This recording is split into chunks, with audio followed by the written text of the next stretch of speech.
Hello, welcome back to the channel. You're experiencing a moment of procrastination with me. I'm supposed to be watering the garden. The hose pipe had broken, so I have a new hose pipe here. But I just have this urge to just sit and be for a moment. I think the seasons go even quicker now that I'm gardening because you just don't live in the moment, do you? We're always thinking of the next season or the end of the current season that we're in. Instead of just being able to just sit here and enjoy how lovely the garden looks. In another month, a lot of these things will have finished and the garden will be starting to close down for winter.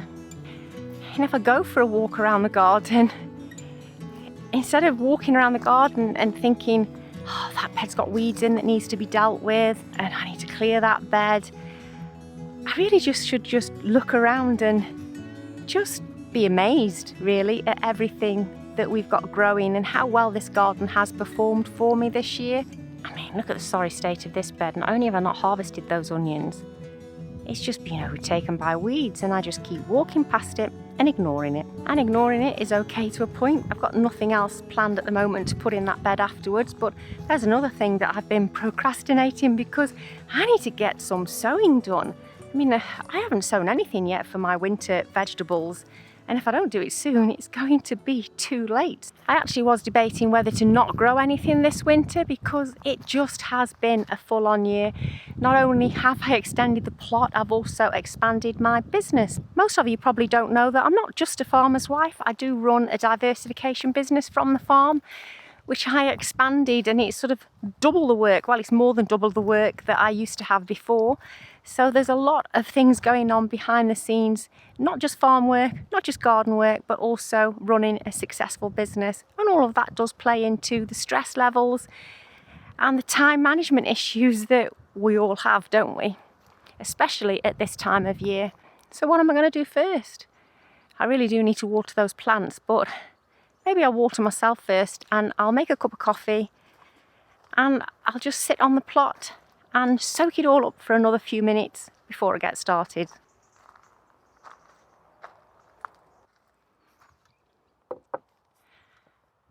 This is definitely the best seat to take it all in, and it's the whole reason why I put the bench up here.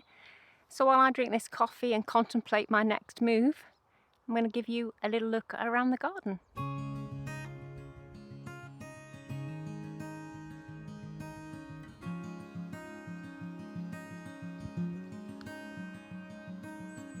I've always known that I'm quite lucky to live where I do, but I don't think I've ever felt more content living here than I do since I've had this vegetable garden. It's really quite magical.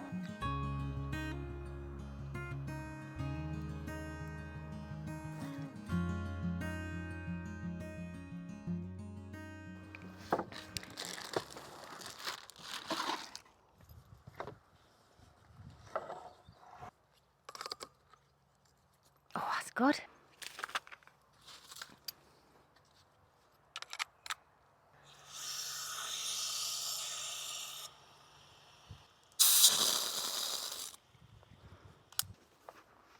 Oh, it's the polytunnel jungle that needs a good watering. I'm not sure which one I like. Not that one. Oh, that one. The shower.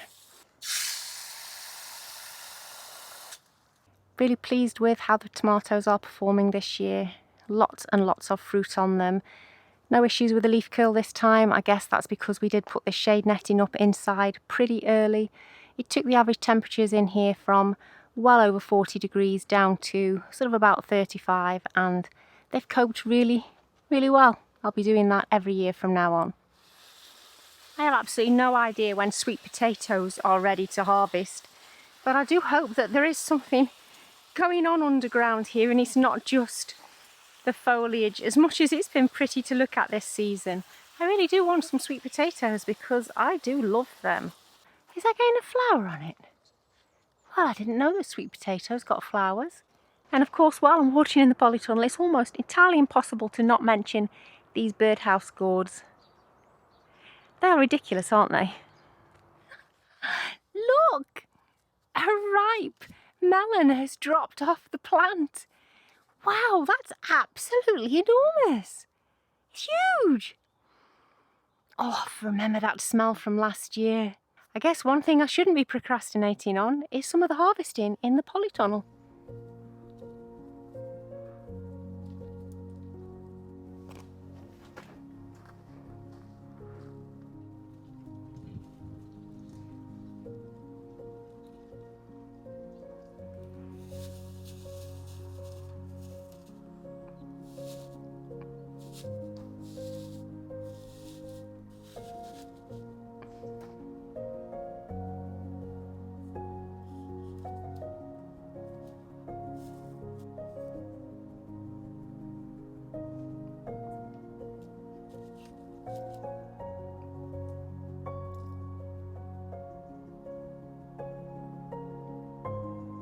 It feels like there is a never-ending supply of tomatoes at the moment, and I'm going to have to start working out what I'm doing with them, besides obviously just eating them fresh.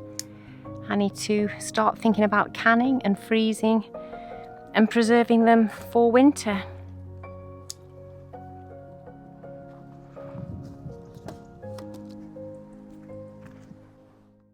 Another thing that's been making me have a bit of a pause in the garden at the moment is this hot weather. But this quince tree here, it desperately needs to get in the ground. It's been stuck in this pot since I bought it, waiting for the potatoes to have been harvested. And I think this pot is drying out so fast that the risk to plant it in a heat wave is probably far less than leaving it in this pot.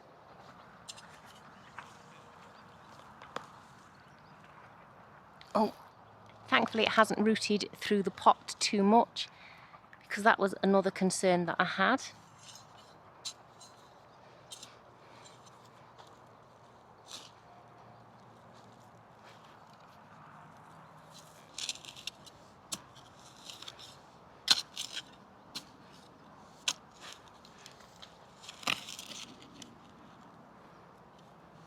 I think that's quite fascinating because you can see the different soil structures there. So the clay pan of the ground and then the compost on top. Giving the whole a really good watering just to help the roots out. Now, I don't know if I'm doing the right thing here. Absolutely no idea. The tree was potted on into that pot and did have fertiliser, but I've got a little bit of compost here that I've mixed some more fish blood and bone in, which I'm just going to sprinkle in the bottom of that hole. Don't know if I should be worried about the fact that the water hasn't started draining away yet. Do I get the fork or do I just leave it? I think I'm going to leave it because that was a lot of water that I've put in there and it is going down. I think that's potato roots.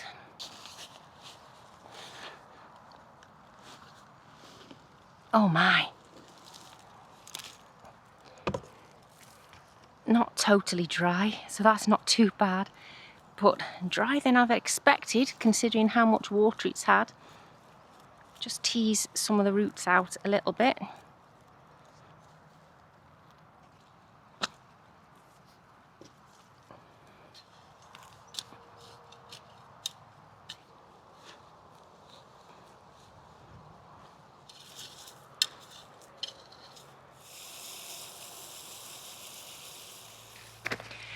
Hopefully it'll be happy there now. I have wished it good luck, and because I've just said that I haven't gotten around to doing any sowings, I'm going to make some sowings in this bed as well. Things I probably don't need, but it'll make me feel better to think that I've actually been proactive at getting stuff in the ground. So I have some salad leaf wild rockets here, more red salad bowl, and a few of the spring onions. There's just a few left in this packet, so they might as well get in the ground here as well. I don't know about you, but I start off every day with the express intention of wearing gloves and keeping my hands a little bit cleaner. Never quite works out.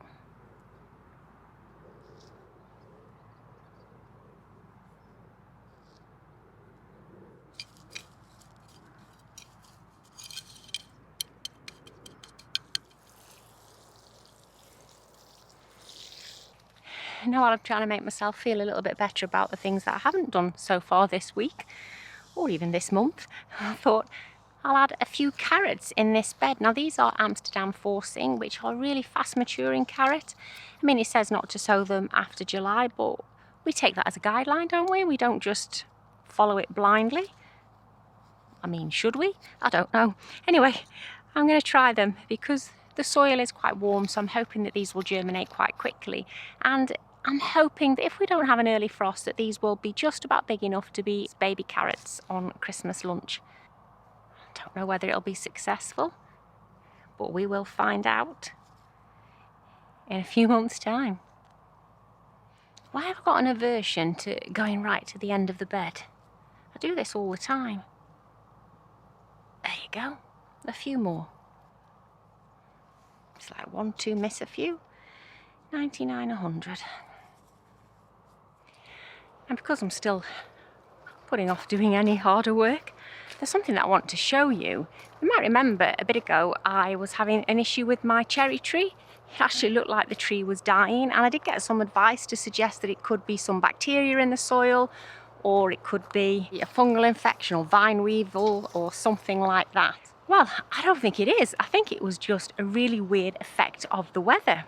Because look at it now, all of these new leaves that it's come out with. It's like it went to sleep and almost instantly thought it was spring again. Didn't put any more blossom out though, so it wasn't that confused. Of course, it waited just long enough for me to chop half of the branches off it, so it has lost quite a lot of its branches for next year, but hey ho, I'm really pleased that it does at least look healthy. And if I come round to this side of the fruit cage, you can see that the grapevine is doing really well. It's put up loads of growth on these side shoots since I've taken off some of the main vines.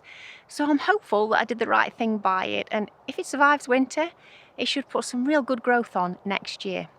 But talking of good growth, this mass of greenery here behind me, this is the berry from Kerry, the boysenberry.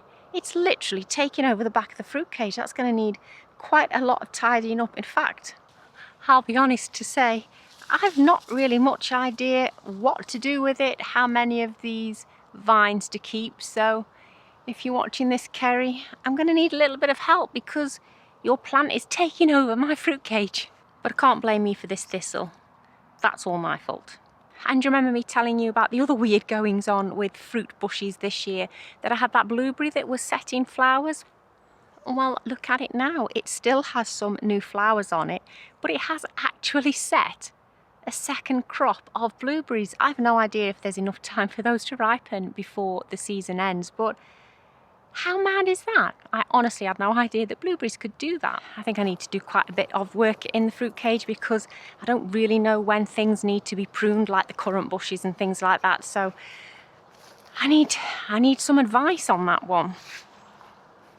But what I really wanted to show you next is a pumpkin that I hadn't noticed until we were wrapping the vines up when we were building the fence last week. It's enormous and I'm really pleased with it. Look at it. All of the vines were curled around behind it and I had no idea it was sitting there. If I put my hand next to it, it is a fairly sizable pumpkin. This variety is polar bear.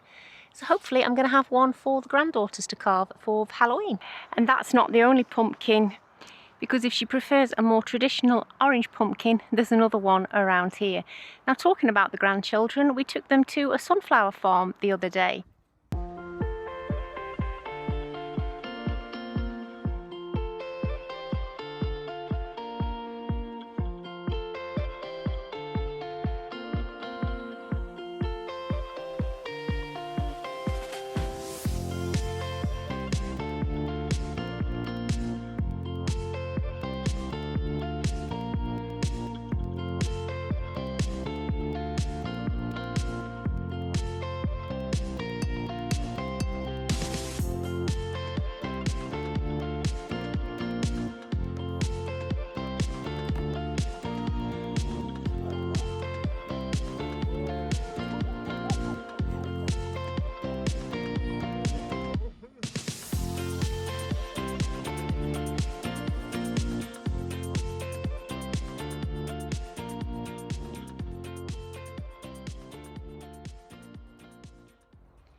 Now if I walk out onto the lawn, not all is well on the orchard. Well, I'm not sure if it's not well.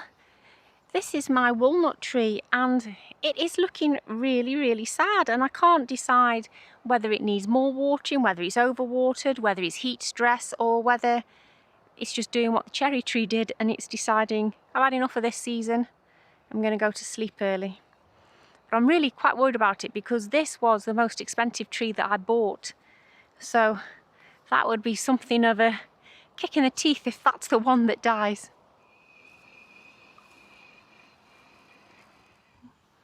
You're supposed to be feral. You're supposed to be a feral puddy cat. Yes, you are.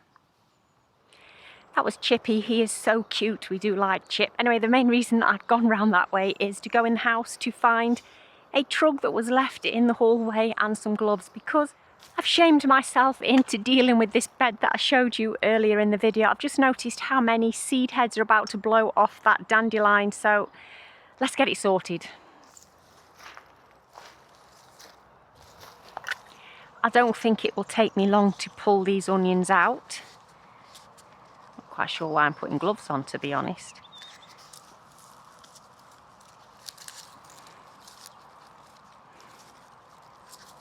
They just did not grow very big at all, did they? Did nothing. They're solid though. So even though... Oh no, that one isn't. Oh no. Oh no, that's disgusting. Oh God, that stinks as well. Ugh. This is why I shouldn't have left them in the bed. Oh no. Ugh.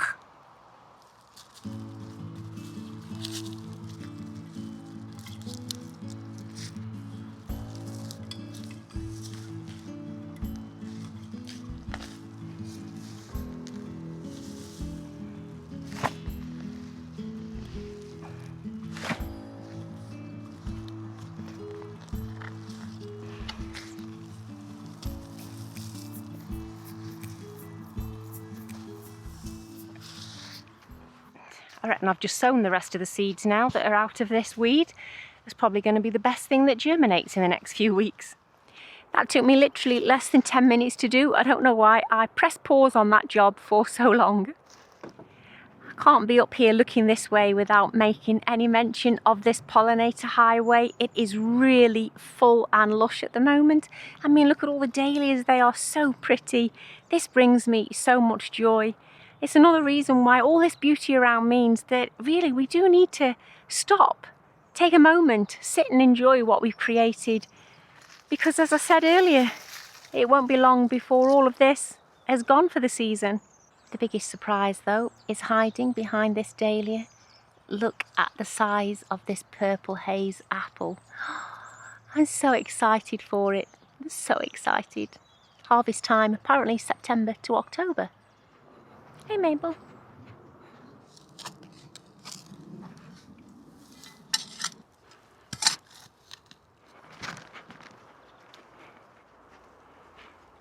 I think because they're struggling in the pots in the heat, it's time to get the first rows in the ground. It is getting on in the evening now and the sun has finally gone around, so there's a bit of shade against this fence here that I can settle in overnight before it gets the heat from tomorrow. This one that I'm putting in here is called Walnut Old Hull, which is a climbing rose, so I'm going to be putting wires on to train it horizontally.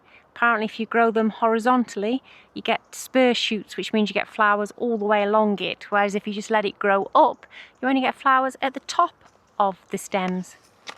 You can tell I was listening when I went to David Austin a couple of weeks ago.